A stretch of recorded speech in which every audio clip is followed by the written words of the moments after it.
মমতা দিদি জিন্দাবাদ, অভিষেক দিদি দাদা জিন্দাবাদ, যারাই বলতে পারবে তাদেরকেই প্রার্থী। মানুষের সাথে আইএসএফ লড়ছে, লোকসভায় আইএসএফ লড়ছে।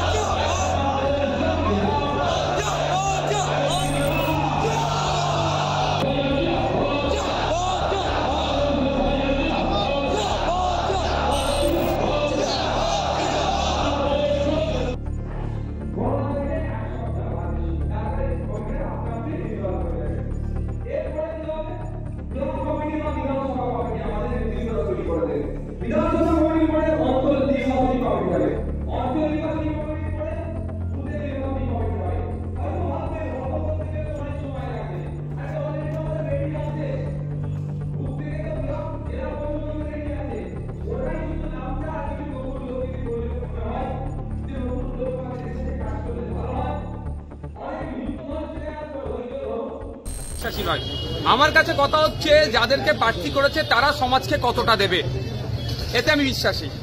যারা কথাই কথায় বহিরাগত বলে তাদেরকে জিজ্ঞাসা করুন যে ইউসুফ পাঠান বাংলার কোন ঘরে জন্ম হয়েছে, বা বাংলায় বাড়িটা কোথায়, আসানসোলের প্রার্থীর বাড়িটা কোথায়, কীর্তি আজাদের বাড়িটা কোথায়, তাদেরকে জিজ্ঞাসা করুন। যারা সংখ্যালঘু করে তাদেরকে পার্সেন্টেজটার কথা বলুন।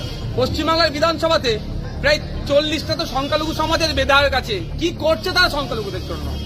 18টা তো এসটি সমাজের বিধায়ক আছে, তারা এসটি ভাইদের জন্য কি করছে? 60-এর অধিক তো এসসি সমাজের বিধায়ক আছে, তারা কি করছে? সুতরাং আমি সংখ্যা বা তত্ত্বে বিশ্বাসী নয়। আমার কাছে হচ্ছে কাজের মানুষকে কটা দিল, সমাজের জন্য কি করবে, তাদের অবদান কি ছিল সমাজের জন্য, এটা দেখা উচিত ছিল। সেটা মমতা ব্যানার্জি দেখেনি।